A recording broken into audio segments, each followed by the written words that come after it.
there is some kind of a standby mode. It would be nice, Namaskar. won't it? Just a way to pause it, yeah.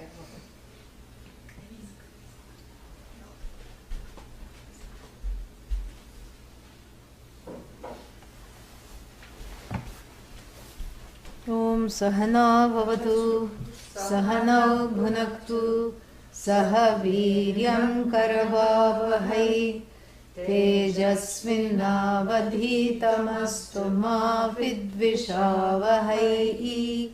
Om Shanti Shanti Shantihi. Yaya Aksharam Adhigamyate, that by which the indeclinable one is known as the truth of myself, has to be therefore known from two standpoints. For there to be freedom from samsara, what is samsara? Tomorrow. Some sorrow, some sorrow or the other, yeah. But in the light of what we have been speaking about, samsara is nothing but the hold of memory and desire. Yes.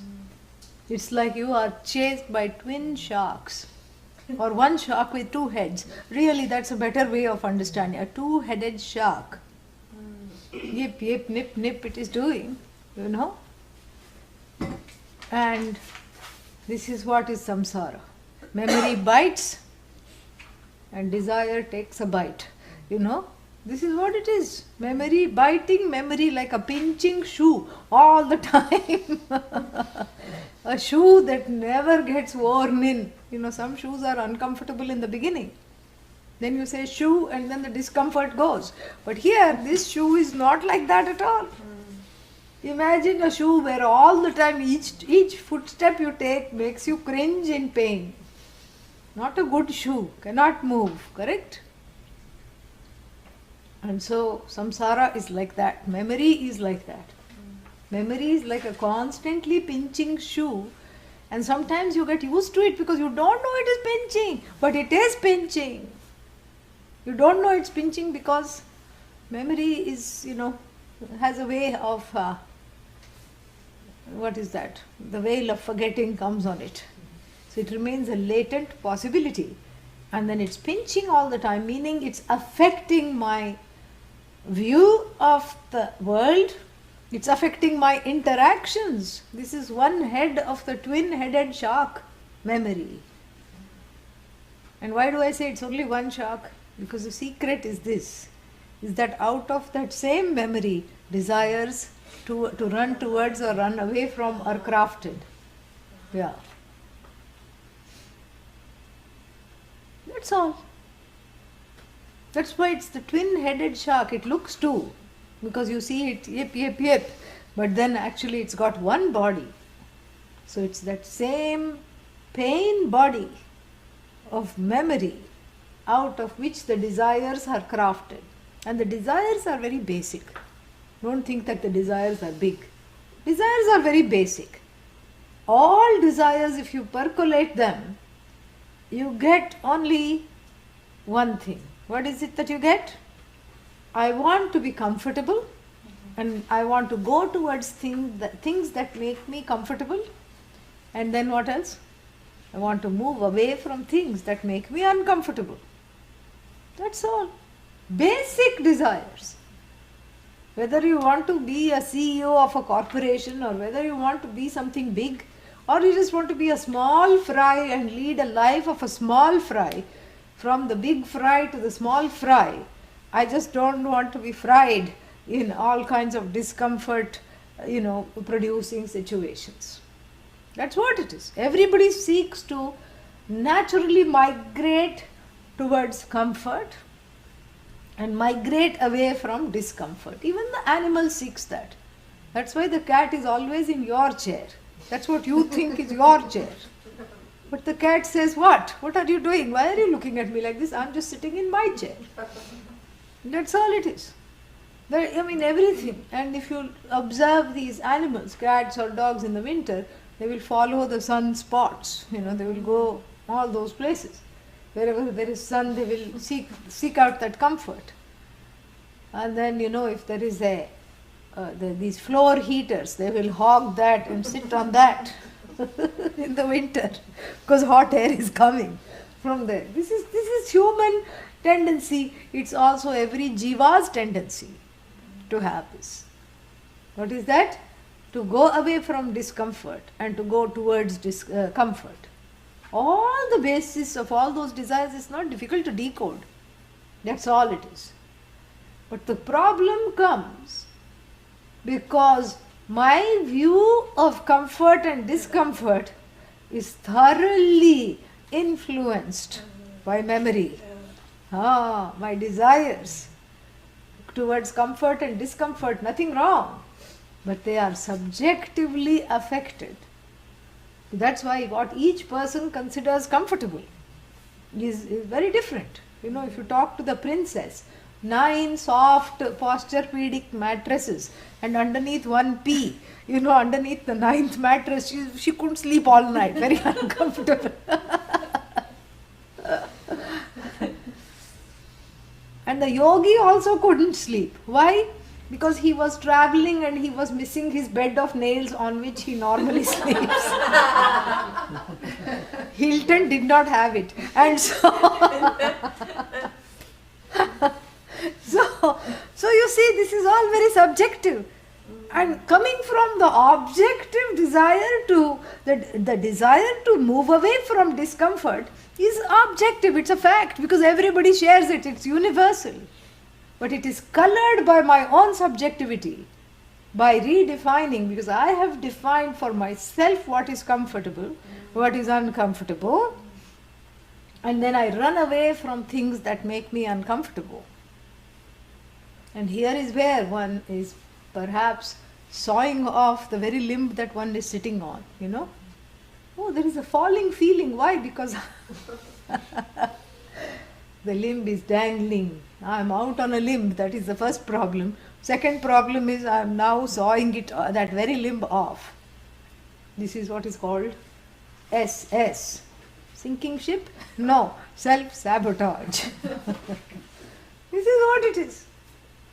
And therefore, one very quickly knows that in this dance of comfort to discomfort to comfort to discomfort to comfort to discomfort, I don't call all the shots. And if you're a little more emotionally mature, it doesn't take long to realize I don't call any of the shots. Many a slit between cup and lip, between foot and slipper, between everything and everything, between bed and floor. That's why people fall off in the night. You know, everything. In fact, none of these distances can be bridged, and I find that everything that I am living a life which is a spoof. But here is where the rub is. Yet I want to be in control. You know, if I'm okay saying that everything, I'm not in charge, and that's how it is, so be it, then it's enough to know this one part of Brahman, one part of the partless Brahman, or one standpoint of Brahman. One definition is enough. Why? Because everything is as it is, and I can never be in charge, and this is okay. But the problem is I cannot stand not being in charge. I want to lord over everything. This is what it is. I want to be in control. This also seems like an unmanufactured desire. Everybody has control issues. But the control issues come from the memory and desire part. But the basic desire to growl at the universe and to establish, you know, my own place in it, a superiority, it seems to be there inbuilt into everything. Everything shines. I want to shine. But you're already shining. You are the self-shining one. That definition is boring now.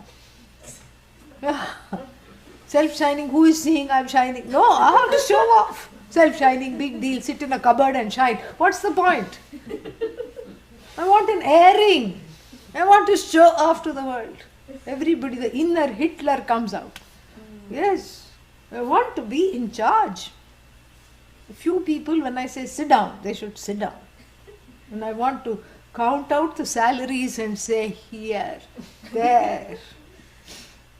I'm in charge of your wages. I'm in charge of your life. Your employment is dependent upon my desire. Sometimes on my memory. Do you work here? This is where the fun comes. This is where the charge of life comes. And this is the reason I told you last week. This is why people get married and have children, because at least they can be the lord of their own homes. I went to somebody's house and the lady of the house had a board in the kitchen. This is my kitchen, everybody out, or something like that, And somebody had given it to her, she had hung it up. That's what it is. Everybody needs a terrain of lording over. And you know what? It's a sad settlement. It's a sad settlement to the most beautiful and the most lasting alternative, which is to know that you are the Lord of everything. That is the second definition, which is called Tatastha Lakshana.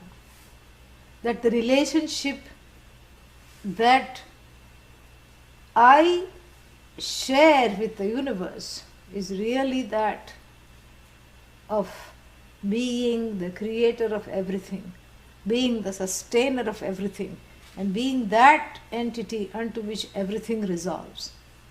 But, how? I'm the one who's lorded over. How can I do this? That feeling of lorded over is because I'm trying to gain the finite, I'm trying to gain the finite, thinking it is infinite. Or in other words, to put it in the words of Lord Yama, I am looking for the infinite in finite places. I want to shine in my job. I want to be the best. But then what happens? The best is never good enough. I want to shine as a spouse. Well, keep trying. I want to shine as a mother, as a father. Too bad that everyone in the house is undergoing teenage. That's when one feels the least confident as a parent. I want to shine in all these areas. I want to do very well. I want to be second next to none. And what does the Upanishad say? There is no second, you don't have a second. Ekameva advitiyaha. You are without duality. You are that alone. So you see, the first definition of Brahman, based on the intrinsic nature of Brahman, Swarupa Lakshana. Intrinsic nature means that which cannot be separated from that thing. Like heat and light from fire cannot be separated. Heat and light are intrinsic to fire. So this intrinsic definition of Brahman as that consciousness that pervades everything, that sustains everything, is not enough to liberate me from the twin-headed shark of samsara, aka memory and desire. This is what it is. The shark is the double-headed Frankenstein in the shape of a fish. Why fish? Because we are we have to keep the metaphor going. Yeah. Ocean of samsara and the sharks of memory and desire. They go together. Yeah. And why fish? Another reason. Because this is memory and desire are both extremely fishy in nature. Yeah. Very, very compelling reasons. And then, so this chased by these fishes of memory and desire is what makes the universe a dull place for me. That's why I'm not able to, chased by my own shadows, I'm not able to derive enjoyment out of, if it is Brahman, if the universe is Brahman and it's limitless, I should be able to enjoy it every second, every day, every minute, every time. In fact, there is no time even that comes into the picture. But yet what? Morning, how are you? Why? Not a morning person. Then afternoon, what happened? I ate too much. Evening, why? No reason. Night, okay. I'm back to life. This is the owl samskara from last life. Operating again, memory and desire. Yeah. Owl also, had some samskaras of, some samskaras of whatever. Trying to find out. That's why it became introspective and nocturnal, staying awake when everything was asleep. And saying who all the time. It didn't say who am I, but that's why it was an owl. If it had a human voice, it would have attached am I to the who. Yeah. And so because the owl had done some punya when it was a human being, then it was reincarnated as a person, as a human being again in the next life. And then came to Vedanta also because of that same long-standing desire, who desire. Who is this, who is that, who am I? But could not handle it. Why? Because all the Vedanta classes were in the daytime. It came alive only at 8 p.m. What to do? So this twin-headed shark in the form of this chasing memory and desire, that has to be. That is what is samsara. And knowing that I am everything is only falling, it may keep the nips at bay for a few more bites. You are free. But after that it catches up. It's not enough. Because this desire to overlord my life and have no constraints, nobody should tell me what to do. Nobody should tell me anything. I am in charge. This is an overwhelming and a universal desire. Starts at the age of 2, when the little fellow rides roughshod over the baby sister or brother, and tells the parents, take this little fellow back to the hospital. I'm enough. Give this fellow back. Who needs this idiot? And the 2-year-old does not recognize any other ego. In the room, in the house, I am the lord of everything. What do you mean other people have needs? Why? Why should they have needs? I am hungry right now. I am angry. I need to be pacified. Who are all these people? Oh, but it's inconvenient. What do you mean it's inconvenient? Get over it. And that desire for overlordship does not stop. It continues and continues and continues and continues and continues. Life after life after life. That's why there's this vague memory of wanting something. Continues. And unlike cable television or blue cheese, it's not a cultivated desire. It's an uncultivated desire. Yeah. It's an uncultivated desire because everybody wants it. Even the animal, even every dog wants to be alpha dog. That's all it is. So therefore, if we use our brains and the logic a little more, we see that for every uncultivated desire, there is a solution present here and now. This is just logical. The child is born, or any baby hippo is born. And baby hippo is born with an appetite. Right? Yeah. Baby hippo, don't think it's a small thing. It's already huge. Because it was in the mother hippo, which is huge. And the baby hippo, when it is born, it doesn't think, where will I, I'm too small, don't have teeth, how will I eat grass? I think I should pack some wheat grass smoothie before I take birth. No, it doesn't pack a lunch. And without GPS, it makes its way to the food which is the mother's udders. It just goes. It knows. The mother's milk doesn't need GPS. For all these animals that are born, they somehow make their way to the mother's milk, unassisted, unaided, and the kittens and the puppies are even blind. They don't even look. How? This is nature. This is universe. This is Prakriti. That for any uncultivated desire, the solution is here and now provided. This is what it is. Desire for water is there. One has to drink, provided. Desire for food, provided. All these plants of various things. Of course, some are poisonous, but nonetheless. All the plants, provided. Plants are the primary source of food. You either eat the plant directly or feed the plant to the animal and eat the animal, but you're still eating the plant. You either eat vegetables or you eat a vegetarian. That's the only two choices. I saw one bumper sticker that said, "Vegetarians taste better." Yeah. So, this is of course a matter of taste.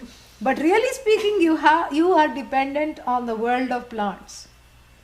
Until the human being evolves to be born with solar panels built into the head, so you can just roll around in the sun. Of course, everyone will have to move out of Eugene, but to make their food. Then you can just absorb the rays of the sun and be satisfied, because you know you have the ability of photosynthesis, you have that intelligence. Otherwise, you are dependent on plants. Like I said, you eat vegetables or you eat the vegetarian. That's all. No other choice. Food is there, ready-made. Then there is cold, because somehow, there is no fur, right? There is no fur. Everybody doesn't have a coat like the polar bear. And so what? Barks of trees are available. Caves are available. The desire for clothing, the desire for shelter to prevent the elements from wreaking havoc on the body. The solution is again available here and now. It's not that if one is hungry, you have to wait till the afterlife and you eat out of the horn of plenty and you drink out of the wine. No. Right here and right now, the solution is provided for any uncultivated desire. So too, the desire to be free of all constraints, the solution must be here and right now. Because the fact that I find everything to be a constraint, which seems like my personal problem, is not my personal problem. It's a universal problem, because everybody feels constrained by something or the other. So this itself shows that now there is a lot of relief, because this is not a personal problem. This is a universal problem. And that's why the antidote to this universal problem is this knowledge that I am the whole, from two standpoints. But why is this problem? You gave other examples, like the desire for food is alleviated by food, correct? The desire for drink and clothing and shelter is alleviated by those things. But here, the desire to be the overlord of all is alleviated by what? Simply knowledge. Sitting in one classroom, I become the overlord of all. This is not fair. Here is where your logic is flawed. How can it be like that? This is not real. This is not right, because you are conveniently bending the logic. You are giving, food, desire for food is alleviated by food. So the desire for being an overlord should be alleviated by me being able to tell everybody in the room what to do. At least in this room, let's begin. But here you are saying, oh, self-knowledge. Where did this self-knowledge come from? Because the desire to be the overlord of all comes from what? What does it come from? Uncreated, yes. But where is it coming from? The other creators. Where is what is the basis? What is the raw material for this desire? I want to be in charge. Is coming from what feeling? What feeling? What is the feeling behind? Inadequacy, insecurity, fear of somebody swallowing the bigger fish, keeping with the same metaphor, the bigger fish swallowing me up. The insecurity, where is this insecurity centered on? It's not centered on the Jagat. In fact, I lean on the Jagat to be secure, so where is this insecurity coming from? Myself. It's centered on I. And the first definition of Brahman says you are that which is without a second, which is whole, which is free of duality, which is the truth of everything. You are in the form of everything, and therefore where is the cause to be insecure? There is no cause to be insecure, but still that insecurity dogs me. And this insecurity, is it real? Please answer so we can move along. Yeah. If you want, you can say yes. Then we'll have kotidvayam, two answers. Then we will take up each one and discuss it. Anybody wants to say yes? In Vyavahara life it's real. Huh? In Vyavahara it's real. Oh no, Vyavahara and all we are not talking of. Yeah. Is it real or is it not? No. No. We have to say no, because otherwise we'll look bad after studying Vedanta for so many years. If I say yes, insecurity is real. But however, hope is not lost, because even for the secret yeses that did not come out, I'm going to address them. Even if you said no, I will address the yeses, because it's important. Is this insecurity real? Yes, it is real, because I feel it. I live it every day. Everybody is telling me what to do, and nothing satisfies me. Nobody, I can't, each time I gain something, I feel like it's a loss, because that desire to own everything, to be on top of everything is a desire that never gets fulfilled. So yes, this insecurity is real. All right, let's entertain that for a bit. Let's give it a cup of tea and some snacks and entertain it. Just say, where were you? You ask the insecurity, make it have a cup of tea.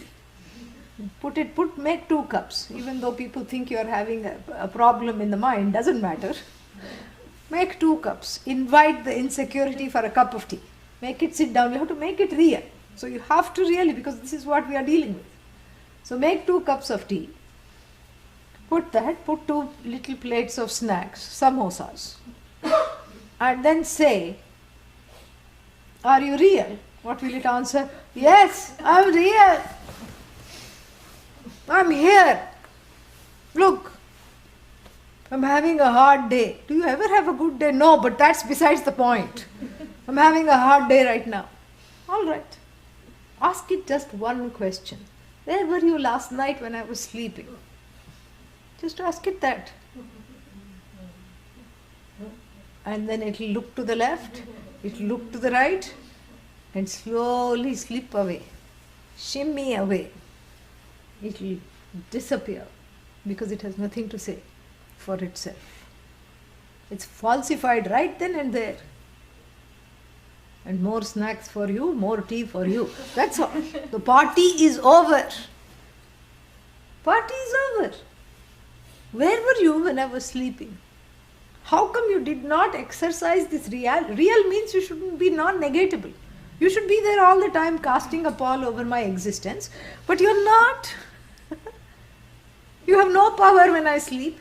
You're non-existent in sleep. Where were you when I was at the movies? Not a horror movie, that's my life. But where were you? Where were you when I was seeing this comedy? When I was laughing all the time? Where were you? Oops, it says. It won't even say that. It will just slip away. It will give you the slip. This is what it is. This is what insecurity is. To interrogate it, and then it will not have a leg to stand on. And that is where this is based on experience.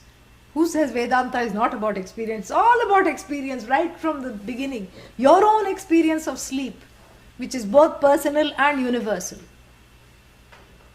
And in your personal sleep, the universal insecurity or your even own private hell is not felt, is not sensed. There is no lack. You know, in the Viveka Chudamani it says that the beggar goes to sleep, the servant, you know, the what is that, sentry, the watchman at the door goes to sleep. The king also goes to sleep, correct? And the king, before going to sleep, takes off his crown and scepter. And the watchman, the sentry, puts aside that spear and that lance and the shield that and the armor that he carries, the head armor. He puts that aside. What is the difference in the king's sleep and in the sentry's sleep? It's just oblivion. Both are prajna, prakarshena ajna, happily ignorant of this insecurity, which is a compelling desire for this overlordship. So if the insecurity is unreal, is not real, is the desire for overlordship real? Don't think too much. No. Yes? No? No. Maybe? All of the above? None of the above? If the desire is not real, and we just traced that the desire for this, the insecurity is the basis for this desire, to be the lord of everything and to be in control, to be in charge of everything all the time. If it's an uncultivated desire, if it is not my fault that I have it, and then what? And then it is based upon insecurity. The insecurity has been falsified, has it or has it not? Is it still having cup of tea? No. Yeah, please tell it to go home because now it need not be here. It has its bluff has been called, yes or no? Yes. So if the insecurity is not there, then is the desire that is the basis, the mother of insecurity there? So still it is taking a lot of time. I don't know what has happened today. Yeah. Really speaking, if you say that the child is born and if the mother is not there, can you say that the child of the non-existent mother is born? Can you say that? No. Thank God. So here too, this desire is what? Is based upon a subjective misunderstanding of myself which is not really there. So this is a misunderstanding that this desire is the product of a misunderstanding of Brahman as myself. That is why this desire to hold on to things, to control, to be at the helm of all affairs is coming out of this insecurity. And when I understand the truth of myself, that is where this desire, which is a non-existent, as though desire is alleviated by understanding, because it's the desire, the basis for the desire is a misunderstanding, is a wrong information gathered by the the receptacles of memory and desire. Correct? The memory and desire are now like a sweeping pan into which all the dust is gathered. Wrong understanding. So the wrong understanding, the antidote for it is what? Correct understanding, naturally. That is what this para knowledge is all about, is repatriating the truth of myself, is understanding myself as I am. And it's not enough to say I am everything, because obviously this raging desire for overlordship is not addressed. And therefore, this mantra, what is that? The seventh mantra addresses it. यथोर्ननाभिः यतो ननाभिः सृजते गृह्णते च सृजते गृह्णते च यथा पृथिव्यां यथा पृथिव्याम् ओषधयः सम्भवन्ति ओषधयः सम्भवन्ति यथा सतः पुरुषात् यथा सतः पुरुषात् केशलोमानि केशलोमानि तथाक्षरात् तथाक्षरात् सम्भवति हविश्वम्. सम्भवति विश्वम्. Yeah, that akshara, that same thing. That akshara alone is pointed out here. That akshara has to be understood from the standpoint of negating all attributes. First, divesting itself of all attributes of being able to be objectified and held on to. And itself also doesn't have any attributes. And then what? It has to be understood from the standpoint of it being the creator of this whole Jagat. It means you. Brahman, you. And to this end, this mantra, let us just understand the words and then we'll go with it. Yatha, just as. Urnanabhihi. Urna means wool. Wool. Nabhi means navel. Woolly naveled one. Spider. Because the wool comes from the navel. What is this wool? The material for the web. And we are not talking of the World Wide Web here. The material for the web, the original web, comes from the navel, means from the spider. Don't say where is the navel of the spider. We're not, just use your imagination. This is poetry. So, just as the material for the creation of the spider, what is the creation of the spider? The web. The material is produced from itself. It is both the maker and the material. And then just as the earth is the sustainer, yatha urnanabhihi srijate, it puts out. And then what? Grinhate, takes back. This is, up till now, the example is correct. So, if you see the spider coming down on an invisible thread, and then you try to say boo to it, usually the spider scares you, but this time you scare it. And what will it do? It will take back and walk up. And then when you are not looking, again it comes down to dangle. Then it, yeah. So this tarantula.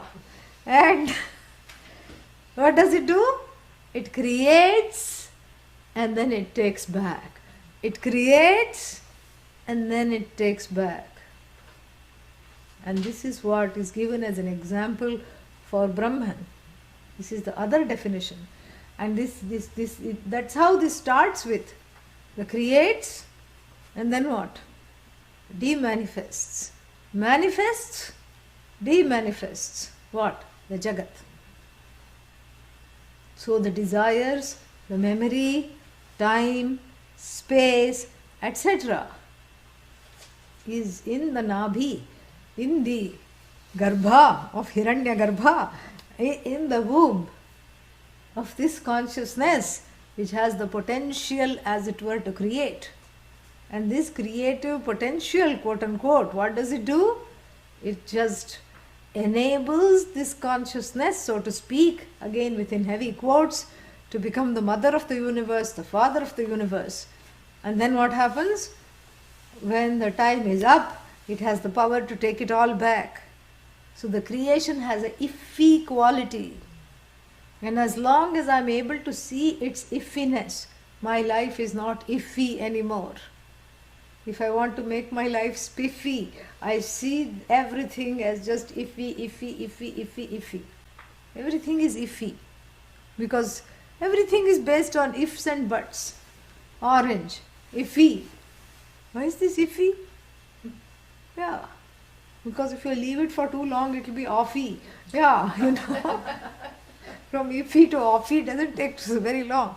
Orange is iffy because if the orange tree is there, then the orange is there. You see, iffy. Orange tree is itself iffy. Why? Because the orange seed, if it is there, then it is there. Then the orange molecules, orange particles which have nothing to do with orange. And then at this point we are seeing as universal, raw materials. And then the one who handles the universal raw materials which are extremely iffy is the non-iffy Brahman, along which, on top of which all iffiness depends. So the iffy creation is manifest. And then one can be happy in this creation only if you know that it is iffy. Otherwise what? One is biffed by it. One doesn't know it, that it is just if, just as though. It's very iffy. I like this word iffy because it's just is there, is not there, is there, is not there. So, which is more powerful, the spider or the web? Definitely the spider. The spider produces the web and then takes back not the whole web, but that material, that thread. We are talking of the thread here. Srijate, utsrijate, grinhati cha, takes it back. Then this is one example of how the creation has come, as it were, from Brahman. And then the second example, yatha, just as. What? Prithivyam, from this earth. Oshadhayaha, the plants have come. Here is both the coming out and the sustenance, both are talked about. Both are talked about. How many earths are there? One. Last I checked. And then how many kinds of plants? Many and varied universe of plants. And in fact, you cannot master these plants. Each time you learn about it, you know how little you know. The more you know how little you know. And each plant, if you go in, there is so many things. Oh my God. So many ways it behaves. And so many genuses, species, so many things. And even this, what is that? This peepal tree, Ficus religiosa, that ficus. It's supposed to be some kind of a fig, I suppose. And so many varieties of these figs. And most of the time you know how little you know. So many plants, so many colors, so many different kinds of fruits, so many flowers. And all that many and variedness is highlighted here in this definition. The many and varied universe has come out of that one Brahman. So out of this one earth has come out this many and varied universe of trees, plants, bushes, and everything that is sustained by the earth. This is beautiful. Yatha prithivyam, in the earth. Oshadhayaha, all these plants, sambhavanti. Bhavanti, they come out of. Sambhavanti, there is an order there. You see, in the growing of the plant, there is an order. It's not disorderly. That's why the botanist can have these discussions of this genus and species and all these things. Otherwise, you cannot categorize them if they behave wildly. And even if a plant behave wildly, that is not wild for it. Like this kudzu grows wild. But if you say it grows wild, it is not wild. It's just doing what is very much in its programmed behavior. It's very orderly and flawless. Even the weeds growing flawlessly, in time they grow. In fact, they are the first harbingers of spring.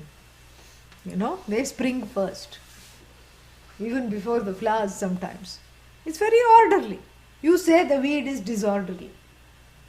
The weed thinks I'm wonderful. Weed doesn't have any complex. Oh, I'm a weed, I have to be exterminated. No.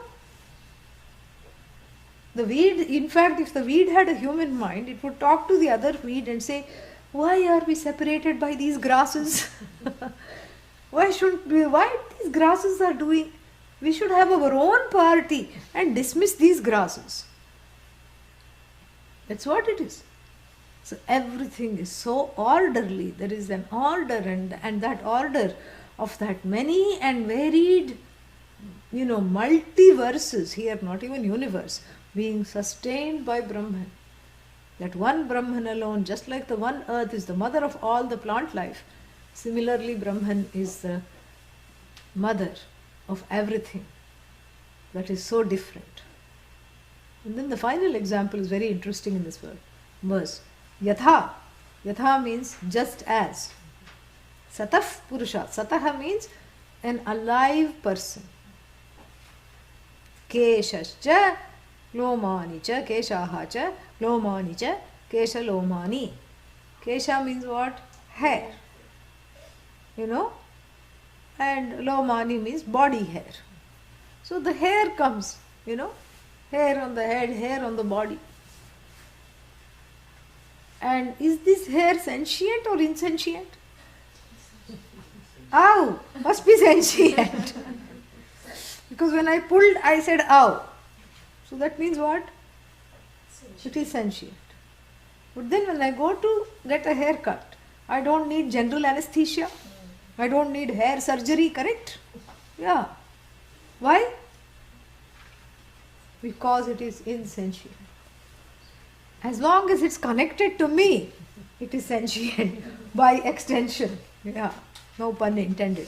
And then, as soon as it is cut off, it is insentient. In fact, this concept of purity in the Hindu tradition, as long the hair is attached to the head, you can do whatever you want, it's fine. But cut hair is not allowed in anywhere wherever there is any puja going on. Same thing with cut nails, same thing. If it's attached to you, fine, paint it, do whatever you want, But once it is cut off, it is seen as unhygienic. I mean, everywhere, yeah. And now, of course, one has to be very careful because you're dropping your DNA everywhere. Each time you drop a hair. It's a wealth of information about you and your movements. Even one hair follicle is enough to trap this fellow, correct? Yeah. So now this is the whole thing. So this is a very strange example. Like out of a living human being, you get these dead cells in the form of hair and nails. Insentient comes out of the sentient. This is to convince those people who say, you said Brahman is sentient, correct?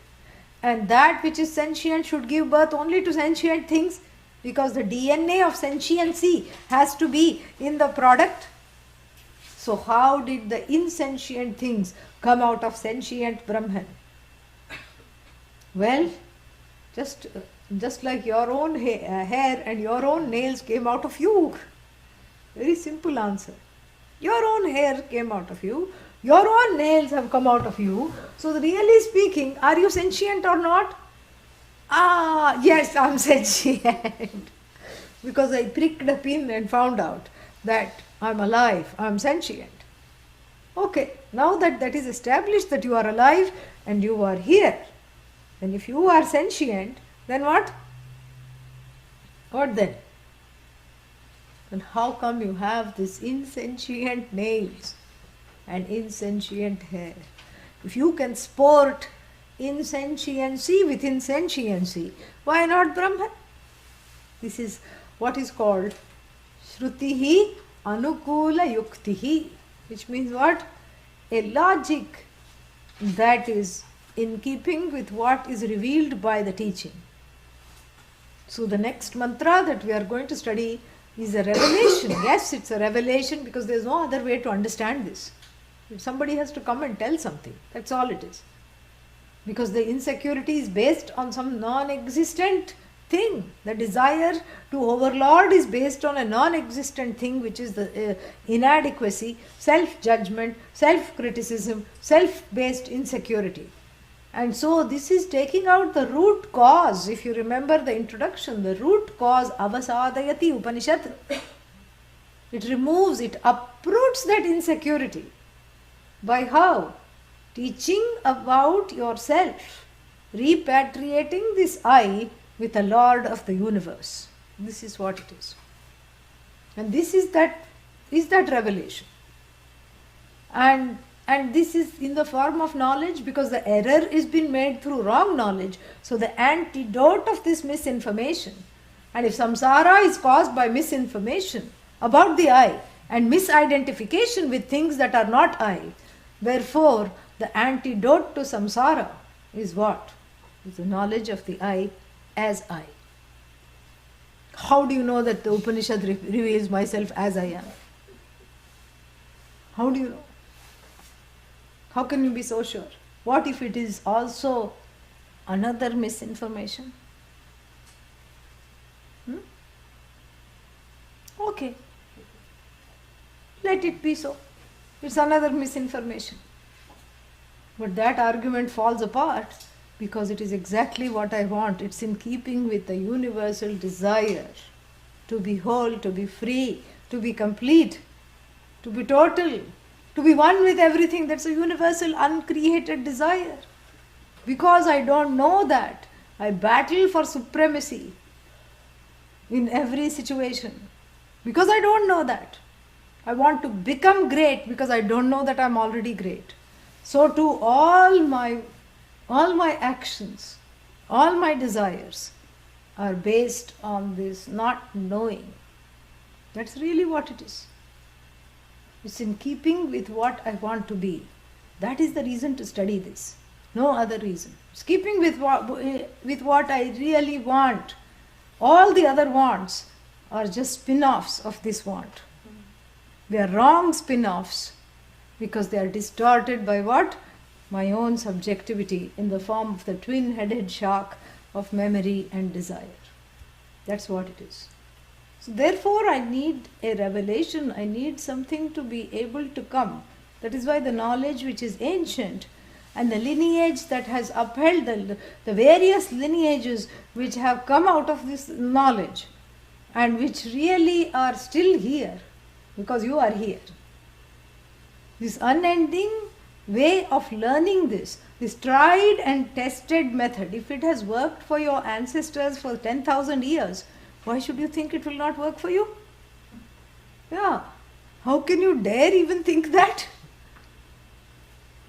If it has worked, you have to give it a chance. If you want to see something, you have to open the eyes.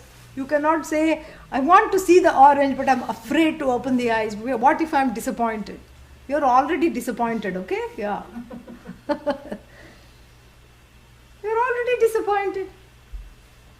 You're already insecure. What do you have to lose? Oh, but I will lose the insecurity. Now that is making me feel insecure. Now what is the answer for feeling insecure about losing insecurity? The first insecurity is itself a problem. Then any insecurity based on losing that insecurity is if the first one is non-existent, how can the second one come?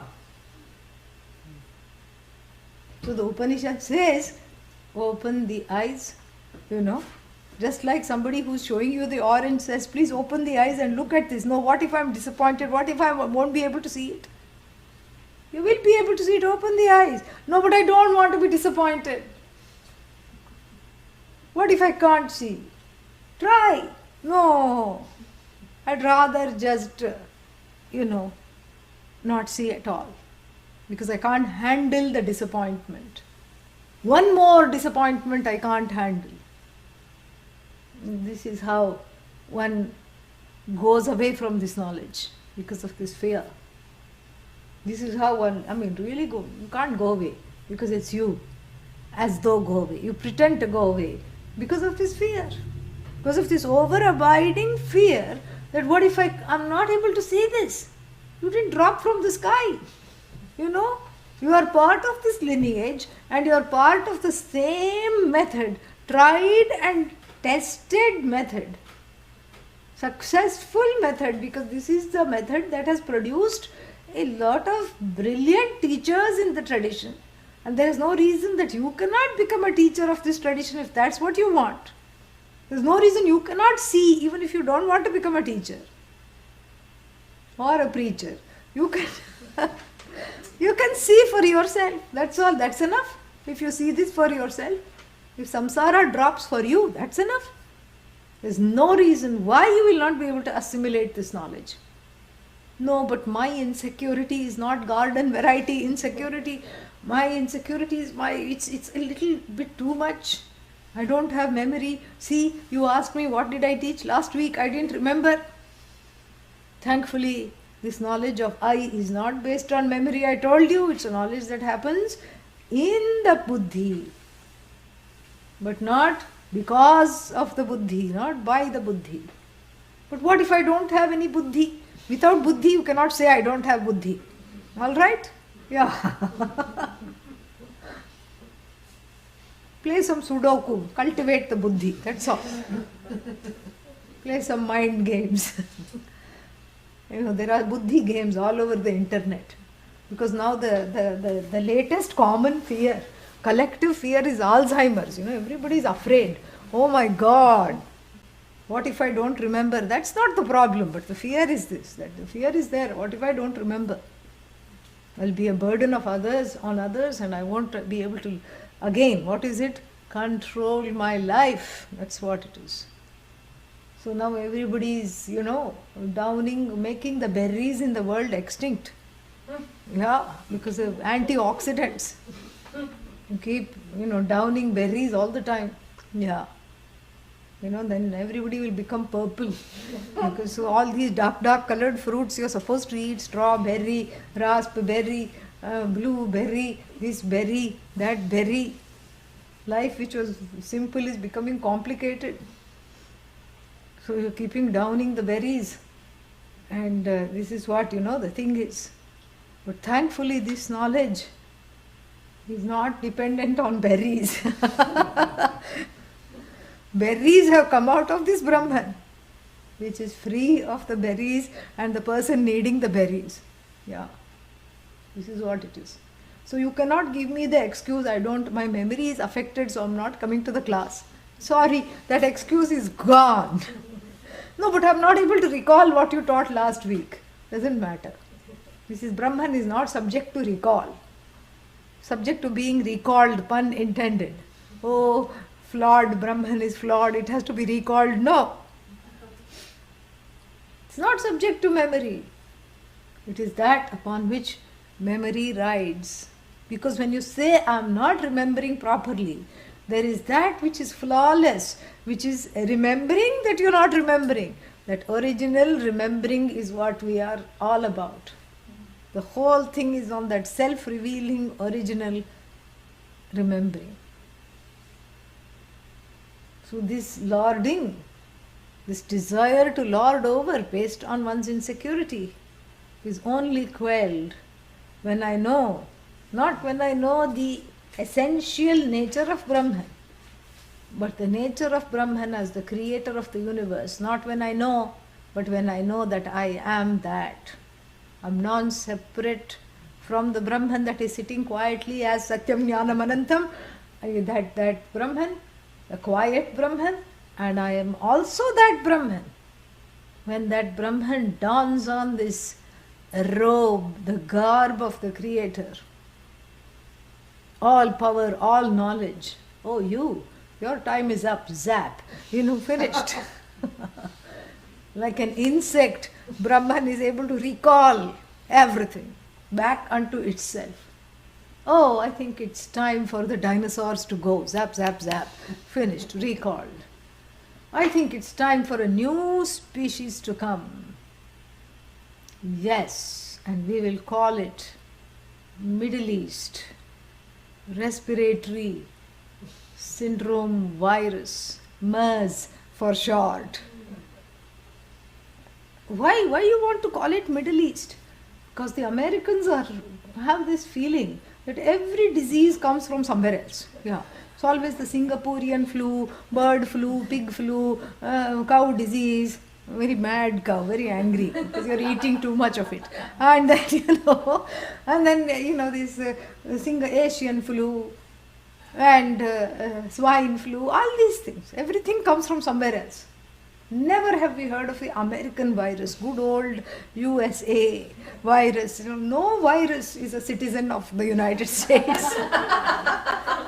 It's always on a temporary visa. comes, infects, goes back, and or dies away. Dies away before it can be deported. This whole attack, this whole militaristic, this is such a militaristic state, I tell you. We are always about attack and defense. And now an innocent Saudi Arabian health worker came to this country apparently, and then he got sick, and then he was diagnosed with this virus, and they named it Middle East virus. Yeah. How do they know that it's not here? Have they done a census of all the viruses? You go, are you there? Sometimes it will say yes, and sometimes it will say no because it has morphed into something else. They cannot do a census. It will drive them senseless if they try to do a census of the virus. But still they will like to blame and say that, okay, now it's all about defense. It's all about defense of all these things, that our shores are being attacked by things outside. So therefore the border has to be refurbished, and then border control. See, it's all again even on the collective level, it's all about control. It's all about defense, it's all about protection, it's all about, not letting the other have a say. And the other has a very ubiquitous way of coming in the form of a microscopic entity that does not need visa, that is defiant of all border protection. Yeah. Cannot be sensed. This is the Bhagavan's way of defying all these militaristic regimes, really. So therefore, you see, this whole thing has to be understood properly. Is that this whole creation, this manifestation from this Middle East virus to a hippo, this whole range of things that are there, they are not, first of all, we have to understand them as a manifestation, number one. Number two, they are not an accidental manifestation. There is an order, otherwise we won't be able to study them. How can you catalog something as a plant, as a, as an animal, as a virus, as a bacteria? There is an order. And when we say order, there is that intelligence. Even in the insentient thing, there is an order. Even an avalanche has an order. It's not some random thing in the universe. There is nothing random. Even the random act of kindness is not random. There's nothing random. It's all a well-crafted affair. There is a breeze flowing, the sun is shining, the 5 elements are in place. There is all these things that are happening, that is engineered by a Brahman as this conscious entity whose sentiency, whose awareness is non-separate from this I. And here is where I have to open the mind to see this, help myself to some logic. Extra helping of logic, no problem. But I have to be open to assimilating this knowledge. But then, if I want to see the orange, I have eyes. How do I see that I am the creator of everything? I am the sustainer of everything. I am one with that Lord. How to see that? That there is such a Lord. That Lord for us is not something that is, that Ishvara for us is not away from the universe. He is very much present in the universe. It is a unique presence. The effect is non-separate from the cause. Like even my own dream, I can use the logic of the dream to assimilate this non-separateness of cause and effect. The cause is cause, effect is cause is not effect. Cause is causeless cause. This is what I have to assimilate. This is what is called the Tatastha Lakshana of Brahman.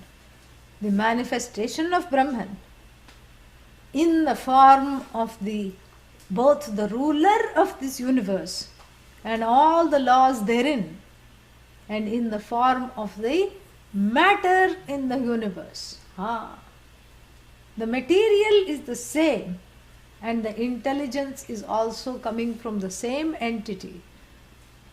You know, if you want to make chapatis, you have to have flour, correct? You have to have flour, you have to, if you don't have it, you have to borrow from the neighbor. Where will Brahman go to borrow? Brahman cannot knock on the neighbor's door. Where is the neighbor? No neighbor. Oh, Brahman is lonely. No, that which is all cannot be lonely. It is only, but not lonely.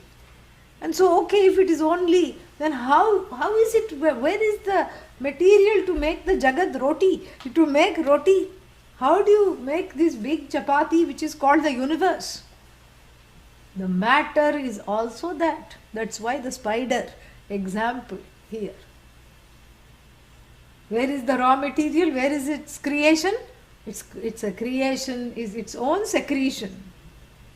It's not separate from itself. And where is the intelligence? Itself. The web has intelligence, it is itself, and the material for making the web has come from where? Itself. That is what it is. Like even the dream. Where is the raw material for your dream? Yourself. Again back, your own memory, your own desire make the web in the dream. In the dream you are the Lord of your dream and you pervade every little corner of the dream. The inanimate and the animate is all you. You have given yourself a body, but you have given all the other things in the dream, items in the dream is pervaded by you. Your own sentience, your own presence in the form of plants, trees, other friends, people, water, rivers, breeze, sun. Everything is you. And then what? Alarm rings. Everything collapses into you, back into you. There's nothing there. It's all you alone. All there is you. But yet, this definition of Brahman as being the manifester and the retractor of both this Jagat which is intelligent and the raw material which is non-separate from Brahman is important for me to quell once and for all this insecurity centered on the self. Because the equation is between you and Ishvara, not Brahman as that sentient consciousness. That nothing happens because still I am left with wanting to be in charge. And that wanting to be in charge is taken care of by this, what is called Tatastha Lakshana, for which I have to have an open mind. Because all other means of knowledge, I operate. Who operates the eyes? You cannot say my neighbor operates the eyes. No, I am the one who operates the means of knowledge called the eyes, the ears. Who is the inferrer? I am the inferrer. The ahankara here becomes the knower. I am the one who is knowing the eyes.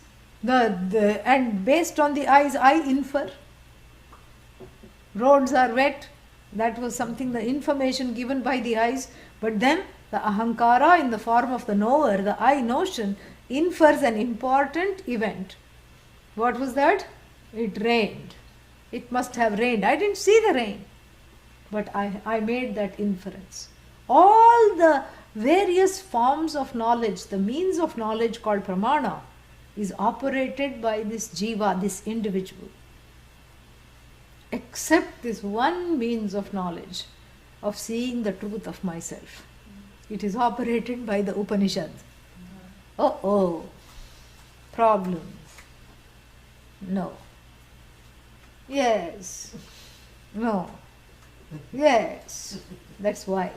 That's why this has to be understood properly.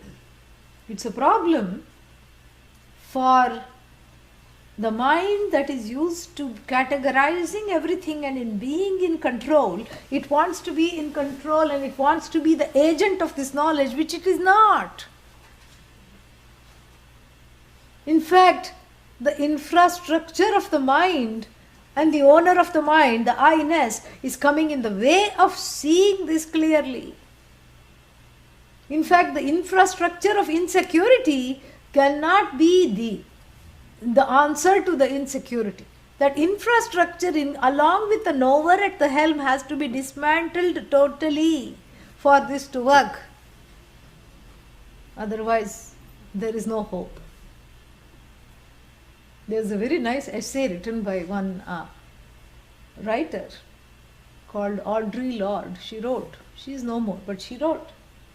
The title of the essay is called "The Master's Tools Cannot Dismantle the Master's House." She was an African American writer talking about slavery. So the tools of the infrastructure of the slavery cannot dismantle the slavery. And this too is nothing other than a certain kind of a slavery to samsara, slavery to my memory and desires, to the force of habit brought on by the memory and desires. I am enslaved by that in a certain way. And my own infrastructure of wanting to be in control of a few things is not going to dismantle, because what has to be dismantled is to be wanting to be in control. Then only this whole truth of you as the controller of everything is assimilated. Because the infrastructure is coming in the way of this knowledge. That's why I cannot handle this means of knowledge. It has to operate upon me. Who is this me? The one who needs to be anesthetized. I told you last time, that's why the doctor first puts you out, the surgeon, before they touch you. Otherwise you will be saying, cut little over, that looks too sharp, use the other scalpel. Did you disinfect it? Did it come out of the autoclave, or did you just pick it up just now? Where are your gloves? All these things. The doctor doesn't. Did you scrub properly behind the screen there? Doctor doesn't want you to, say all this. The doctor here is the expert, like the Upanishad is the expert.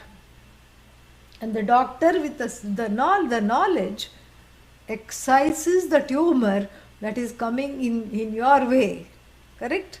And here the tumor is the cataract. Excises the cataract that's coming in your way of seeing the universe and enjoying the universe, really. So this is cataract removal surgery of sorts. Here the Upanishad is the antidote to samsara. I have taken the poison of samsara. I swallowed too many gulps. When I was panicking, I swallowed too many gulps of the ocean of samsara. And the antidote is the Upanishad. And then what? That is what has to be taken.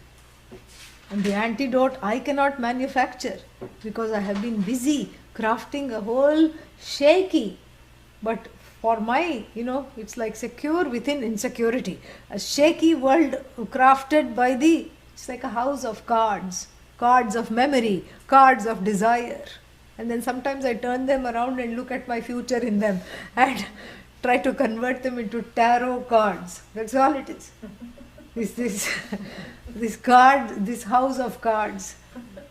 I cannot intuit security. I cannot refurbish the foundation of the house of cards. It's a laughable matter. And the house of cards behind which I am hiding, that has to be dismantled. And I have to see myself as not needing to craft this house of cards anymore. That is the truth of myself. And so this Upanishad has to be seen. The verses that are going to come have to be seen as a pair of glasses that alter my vision. Yeah. That alter my vision, which I had thought I had given up and had taken for granted. And I had become comfortable not seeing anything. And this is where I have to allow the Upanishads to operate upon me. That is the first difficulty. I have to do that? Yes, you have to do that. This is part of being the dhira, which we talked about. I have to have the cognitive ability to see that I cannot stumble upon this answer, that I need help. That is a cognitive ability. and the emotional maturity to accept the help. This is dhira. And then what? Then the Upanishad talks. It's talking? I don't hear. Well, this is the second bad news. That's why I waited till the last minute to give it. It is the Upanishad uses a spokesperson in the form of the teacher. It comes alive through the words of the lineage. Yeah. So that wordless, soundless I, is given a character, is that attributeless I, is taught, it's a paradoxy, is taught through the deployment of words, not words that teach, words that indicate. That's why it's called Lakshana, words that indicate. It's like the words, like somebody said, Ramana Maharshi, I think said, that the Guru is a signpost. You have a signpost pointing a certain way. That's what the teacher is. The teacher is not dragging you and making you sit somewhere. No. The teacher is merely saying, go that way. That's the way to go. Not this way. This way with a big cross. And that way with a big check. Go here. The Guru is a signpost. Very interesting. And the signpost sometimes says dead end. You can't say, I want to go there and find out if it's really a dead end. Why will they put dead end if it's not a dead end? It is a dead end. How do they know it's a dead end? Because enough people for the last 10,000 years have gone and not found anything and come back and finally put a big board as a favor to others that come later. Dead end. One way. Bhoga. You'll not get anything out of it. You'll never come back. One way street. Yoga. This way. Karma yoga, that way. These are all signs. And the Upanishad comes inbuilt, the teacher comes as a tour guide for free. When you hop on the Upanishad bus, the tour guide keeps talking. Keeps talking. Look here, look there, don't look now, duck. Because some of these buses are open air buses. And if the trees haven't been cut, the tour guide has to say, please duck everyone. Like this. So the teacher is inbuilt into this whole thing. And it's not, the teacher is a feature that's not going to go away very soon. Yeah. And how, etc., we will see next week. Because tomorrow is a 9:30 class. 9:30 to 12 class, which is the monthly class called Vedanta Dindima. So this class will meet again the following Saturday. Okay? Which is what? 12th or something? No, not the 12th. 11th. 10th. Oh, okay, 10th. 10th. We will meet again on the 10th. So tomorrow you can sleep in little bit and come at 9:30 for that other class. We will say the closing prayer. If there are any questions, I will answer. Om Purnamadah Purnamidam Purnat Purnamudachyate Purnasya Purnamadaya Purnameva Vashishyate. Om Shanti Shanti Shanti. Harihi Om Shri Gurubhyo Namaha. Harihi Om. Yeah. Any questions are there? Online, in person? I have a Yeah. question about the analogy with your dream. Dream. The thing about a dream is that, of course, you are the author, Yes. but you can end up in a nightmare. I mean, in a sense, you have no control on it. That's right. That's right. But the spider has a control on the web, I think. So, Yeah, that's why the dream example is used in some places, because the dream is personal, Spider little impersonal. The dream, everything comes out of the dream, and then everything comes out of me, Yes. meaning memory, desires, knowledge, and everything is sustained by me and taken back by me. There is a very immediate and a personal relevance. yes. And then the nightmare comes because I don't know what's coming, because my dream is controlled by the dreamer in the form of Ishvara here, but even the spider is likewise controlled by the laws of spiderhood Correct? Yeah. Tarantula, diamondback, small spider, big spider, poisonous spider, non-poisonous spider. That's also controlled. Yeah. That's not that it is not controlled. It is controlled. Yeah. If the spider had a human mind, it would be very critical of its web. Maybe it would be frightened of its web. Oh my God, what have I done? You know? Yeah, so that's the thing. So that's why these are all small logic stories to assimilate what is to come. And what is to come is that I am one with that controller of everything. From the standpoint of the body and mind and senses, I feel controlled. But I have to know that controller first as the raw material and the intelligence of the entire Jagat and all the orders that inform within the Jagat. And then I see that. First I have to see that, then I have to accept that it is infallible, and then I have to see myself as that infallible. It's a step-by-step process, and we will be going likewise step by step. Yeah. Any other question? Okay. See you tomorrow. Tomorrow there is a meeting? Today there's a meeting. Today there is a meeting. At 5:30. No, tomorrow after class there is something? Tomorrow. The yes, environment, 12:30, about the yeah. environment? Yeah. How long will that last? I think it's 12:30 till 2 or something like that. It's Oh, no, about an 11. hour. Each one of them is about an hour and a half. Tonight's and tomorrow's. I invited people to lunch. Tomorrow. Yeah, Oh, that's true. I didn't know. Because it wasn't, I had a very hard time assimilating it because I was not Yeah. aware of it. So I forgot. What shall we do?